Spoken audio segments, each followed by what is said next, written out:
Alkisah, 20 tahun yang lalu ada sebuah taman kanak-kanak kecil yang didirikan apa adanya di emperan sebuah masjid.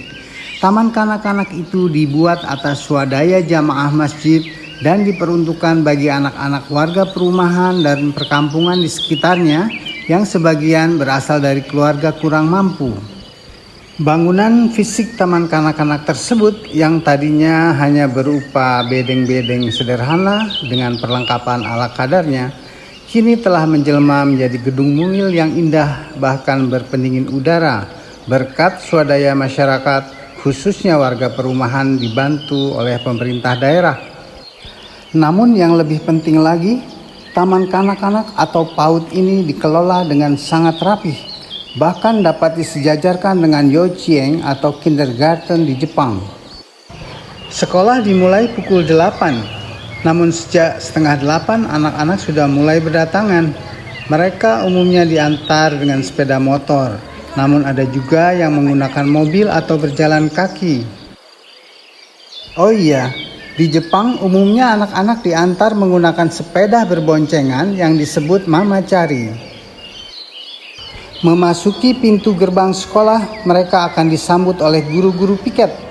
Disinilah para pengantar akan menyerahkan anak-anak kepada sekolah untuk mendapatkan pengasuhan dan pendidikan tentang tata krama, interaksi dengan orang lain, kerjasama tim atau teamwork, serta berbagai keterampilan yang diperlukan untuk menempuh pendidikan formal kelak. Sebelum memasuki areal sekolah, anak-anak harus melepas sepatu dan meletakkannya di rak sepatu. Masing-masing anak mempunyai tempat menyimpan sepatu sendiri. Di setiap tempat sepatu tertulis nama anak yang bersangkutan dan juga gambar-gambar, sehingga anak yang belum bisa membaca pun akan bisa mengenali tempat sepatunya masing-masing dan tidak tertukar dengan tempat sepatu kawan-kawannya yang lain.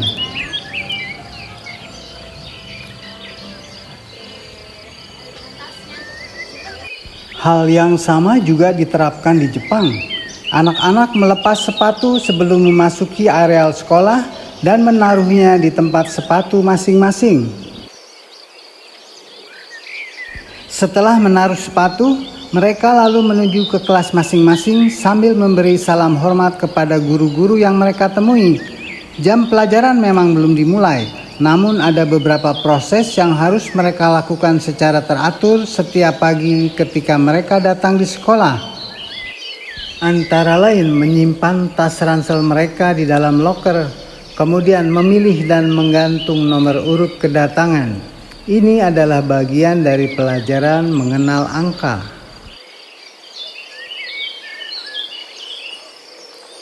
Selanjutnya, setiap siswa akan menuliskan nama panggilannya di whiteboard menggunakan spidol. Bagi anak usia sekitar 4 tahun tentu ini bukan hal yang mudah dikarenakan motorik halus mereka belum sempurna. Namun dengan terus berlatih setiap hari, lambat laun tulisan mereka akan semakin bagus.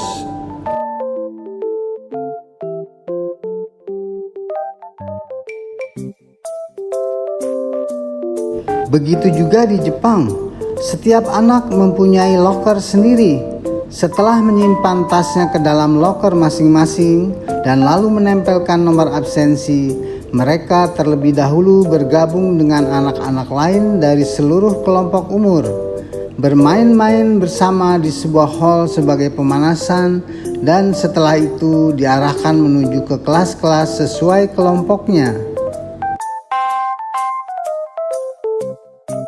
Di taman kanak-kanak ini pun ada kegiatan pemanasan yang disebut klasikal yang diikuti oleh seluruh kelompok umur sebelum mereka masuk ke kelas masing-masing. Selain berbaris, menari, dan menyanyi, mereka juga belajar melantunkan doa-doa. Yang paling depan, tangannya cukup lurus saja.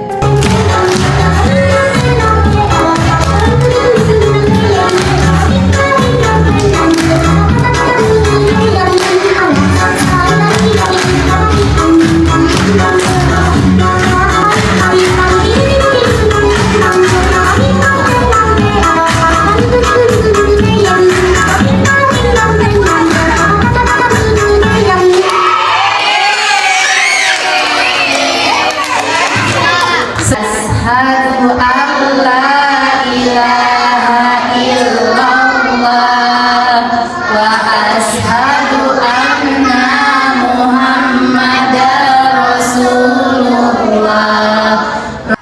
Dengan semangat yang sudah dipompa dan rasa kantuk dan malas yang sudah hilang melalui kegiatan klasikal tadi, barulah mereka berbaris memasuki kelas masing-masing sesuai kelompoknya untuk segera memulai pelajaran.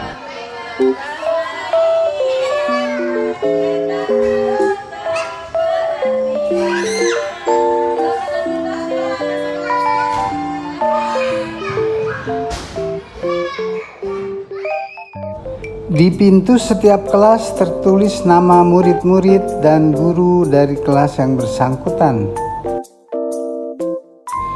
Di rak sendal tertulis nama setiap murid. Begitu juga di kursi, di rak perlengkapan belajar, dan juga di loker. Tertulis nama yang sama bagi setiap murid.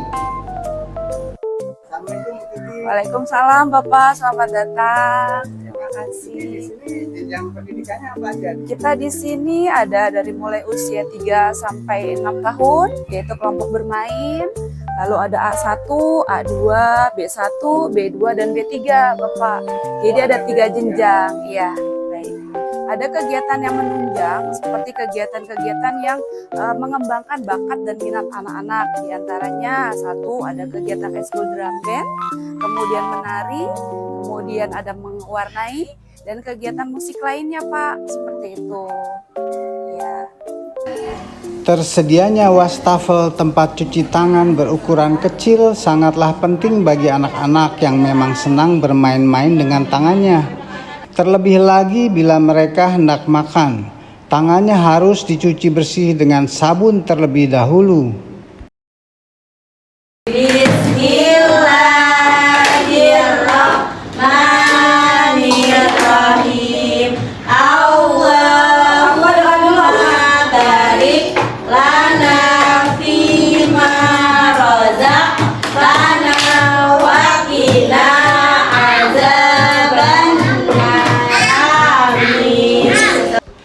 Karena jam pelajaran dimulai pukul 8 pagi, anak-anak ini umumnya belum sempat sarapan di rumah. Karena itulah mereka membawa bekal untuk dimakan bersama-sama dengan teman-teman. Itulah kegiatan pertama mereka di kelas, tentu saja setelah mencuci tangan. Dipukul. Yang cantik-cantik makannya juga enak. Makan tahu ya, sehat tahu. Ada yang makan anggur, ada yang makan spaghetti ya. Pasta. Oh pasta ya, kayak Itali ya. Ini apa? Pempek sama kue. Wah ini juga pakai daging ya. Nasi. Nasi pakai daging ya.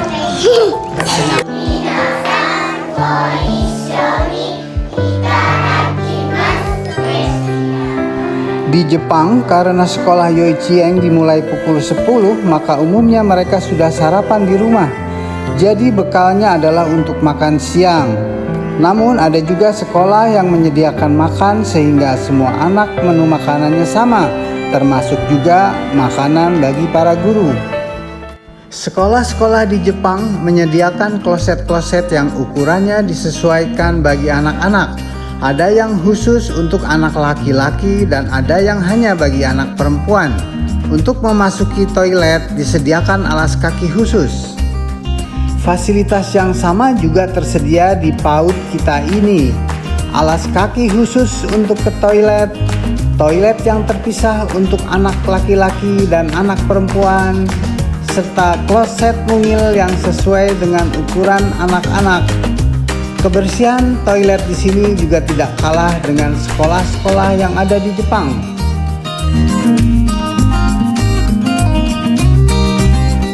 Fasilitas yang juga penting adalah unit kesehatan siswa atau UKS. Di tempat ini anak-anak yang sakit atau kelelahan dapat beristirahat sambil menunggu pertolongan dokter atau menunggu dijemput oleh orang tua atau wali. Muasalnya berdirinya TK ini sebenarnya dari tahun 2004 yang dikelola hanya dengan ibu-ibu majelis taklim saja. Kalau sekarang ini Pak, guru rata-rata S1. Kegiatan yang KBM-nya itu sudah biasa, tapi kegiatan itu kan kita berpacu dengan Diknas Pak. Jadi kurikulum dari Diknas itu yang kita pacu di sini Pak. Jadi seperti manasik haji, porseni itu kan kita mengikuti dari Diknas. Kegiatan ekskul, kegiatan porseni manasik itu udah termasuk di biaya semua. Tapi kalau ada tur, misalnya tur akhir tahun, itu kita emang nggak ngadain. Cuman kalau orang tua muridnya mau ngadain, biaya dari orang tua murid. Sebagaimana layaknya anak-anak, di Jepang pun mereka bermain dengan apa saja benda-benda yang disediakan sekolah. Mulai dari balok-balok sampai dengan lilin mainan yang disebut nendo. Guru PAUD di Jepang umumnya tidak diperkenankan untuk mengajarkan membaca dan menulis huruf dan angka, karena hal itu merupakan tugas orang tua di rumah. Begitu juga di sini, hanya anak-anak yang keinginannya untuk membaca sudah tumbuh akan difasilitasi oleh guru, khususnya di kelas TKB. Sekedar mengasistensi tugas orang tua di rumah. Sedangkan bagi anak-anak yang lebih senang bermain, disediakan bermacam-macam permainan edukasi.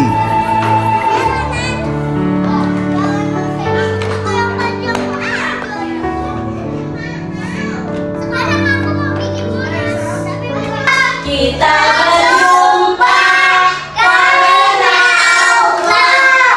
Kita berpisah karena Allah. Selamat makan nih Pak. Selamat makan ya. Ya, terima kasih Bapak. Selamat makan. Di kelas kelompok bermain atau KB, anak-anak asik mendengar guru bercerita. Di sini tersedia bermacam-macam alat permainan seperti ayunan dan perosotan. Selain berpendingin udara, di kelas ini juga tersedia rak-rak tempat menyimpan perlengkapan belajar dan juga ada loker yang sudah bertuliskan nama masing-masing anak. Bermain di playground merupakan aktivitas favorit anak. Memanjat dan meluncur adalah kegemaran mereka. Di sekolah ini anak-anak bisa bermain trampolin, perosotan, memanjat, dan berayun-ayun bersama teman-temannya. Tetapi supaya tidak terlalu penuh sesak, maka waktu bermain pun digilir. Sekitar 15 menit untuk setiap kelompok, diawasi oleh guru masing-masing. Berolahraga adalah kegiatan yang baik buat anak-anak agar mereka selalu segar bugar. Selain itu, paparan sinar matahari pagi sangat penting dalam pembentukan vitamin D yang diperlukan untuk pembentukan tulang mereka. Bermain musik penting bagi anak-anak untuk mengasah kepekaan mereka terhadap tangga-tangga nada. Berbagai alat musik dicobakan untuk melihat bakat dan minat serta potensi jiwa seni yang ada pada masing-masing individu.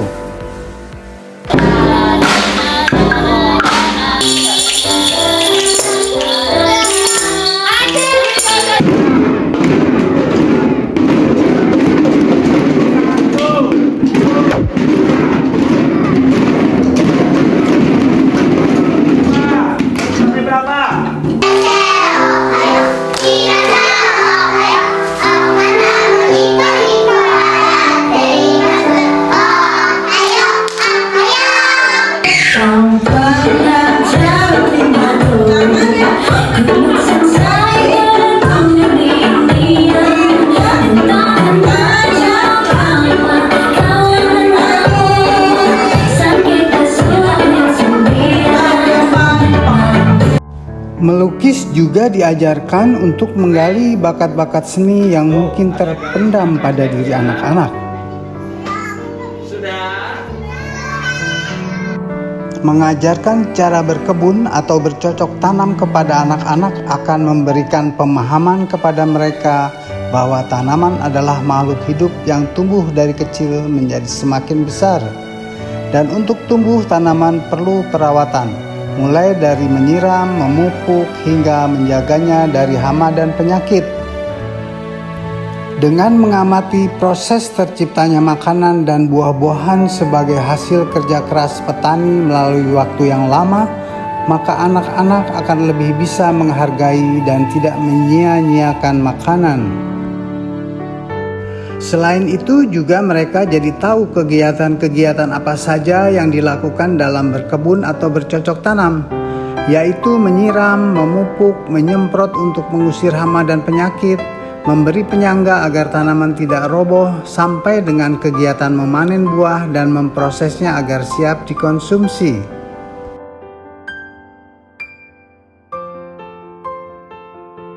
Dewasa ini kebiasaan memilah sampah sudah menjadi gaya hidup masyarakat modern. Hal tersebut mencerminkan kesadaran untuk memelihara lingkungan hidup dan upaya melestarikan alam. Memilah sampah memerlukan keterampilan tersendiri. Anak-anak perlu mulai diajarkan untuk mengenali jenis-jenis benda yang akan dibuang sebagai sampah. Pada tahap awal, mereka diminta untuk membedakan antara sampah plastik dengan sampah kertas atau karton. Setiap hari Kamis, mereka membawa kedua jenis benda tersebut dari rumah untuk dibuang ke dalam tempat-tempat sampah yang sesuai yang telah disediakan di sekolah. Di bawah Yayasan Al-Araf ada TK dan TPQ. Kami menyediakan perpustakaan, ada audio visual, dan ada juga buku-buku. Bawa apa aja cuman? Ini mah bendera disuruh bersihin sama Pak Haji. Nah, koleksi banyak, berikut ensiklopedi anak-anak Islam dan ensiklopedi umum.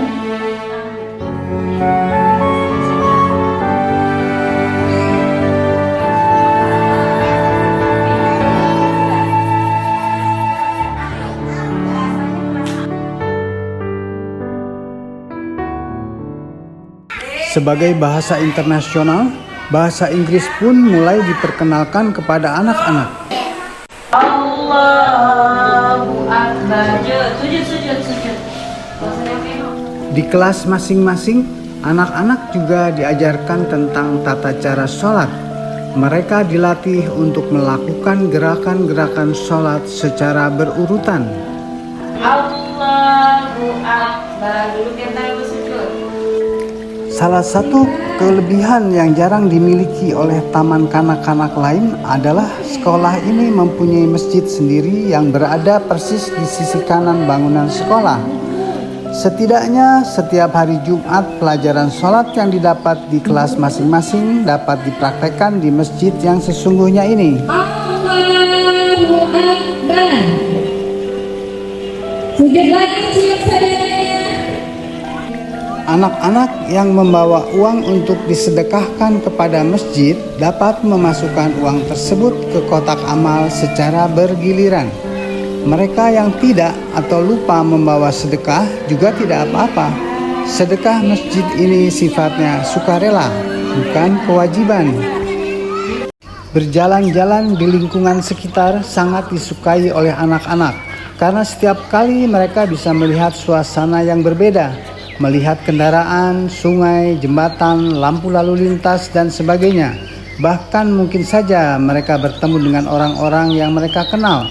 Kegiatan yang di Jepang disebut Osampo Suru ini dilakukan bahkan sampai ke jalan raya, karena Jepang terkenal dengan lalu lintas yang paling aman di dunia. Di Indonesia, Osampo atau mengajak anak-anak berjalan-jalan sebaiknya tidak dilakukan di jalan yang ramai dengan kendaraan seperti ini. Selain kondisinya berbahaya, udara yang kotor dan berdebu juga sangat tidak baik bagi kesehatan mata dan pernafasan mereka. Satu lagi kelebihan yang jarang dimiliki oleh sekolah lain adalah Di samping taman kanak-kanak ini terdapat sebuah komplek perumahan yang sangat lengang dan dapat dicapai tanpa harus ke jalan umum. Sangat aman dan sangat nyaman untuk anak-anak berjalan-jalan, bahkan untuk karnaval sekalipun.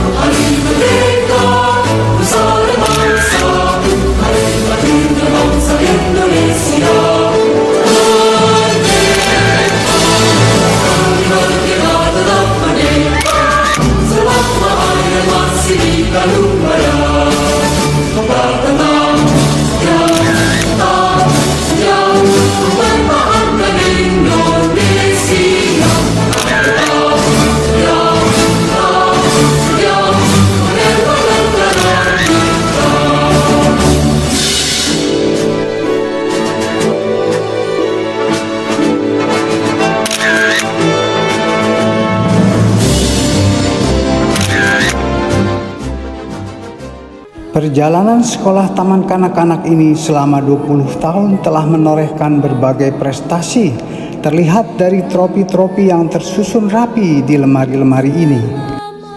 Video ini telah memperlihatkan bahwa meskipun dari aspek fisik atau hardware, bangunan sekolah ini relatif kecil, namun dari aspek people atau brainware dan aspek material atau software, sekolah ini tidak kalah dari PAUD atau Yochien di Jepang. Lebih dari itu, di sekolah ini murid-murid mulai diperkenalkan dengan nilai-nilai Islami dan aplikasinya. Prestasi yang tinggi itu diraih berkat keinginan kuat para guru dan pengelola untuk terus meningkatkan kompetensinya didampingi oleh Bu Lola, Ketua Yayasan Al-Araf. Bu Lola adalah founder Yayasan Green Education yang telah berkecimpung di dunia pendidikan lebih dari 35 tahun dan saat ini masih aktif membina lebih dari 200 sekolah di seluruh Indonesia. Pukul 11 murid-murid TKA mulai bersiap-siap untuk pulang. Sementara mereka memakai sepatu, guru-guru piket akan memastikan dulu bahwa penjemput mereka sudah datang. Setelah itu barulah mereka boleh keluar dari gerbang sekolah. Itu pun guru piket masih akan memantau sampai mereka benar-benar bertemu dengan penjemputnya masing-masing. Adapun murid-murid TKB akan pulang pukul 11.30. Karena itu area di tempat anak-anak memakai sepatu ini tidak terlalu penuh sesak. Sedangkan murid-murid kelompok bermain sudah pulang sejak jam 10. Sebagai perbandingan, jam sekolah Yochien atau PAUD di Jepang adalah mulai pukul 10 sampai dengan 14.50. Demikianlah kami telah berbagi pengalaman dan informasi. Semoga bermanfaat dan menjadi inspirasi. Terima kasih, sampai jumpa.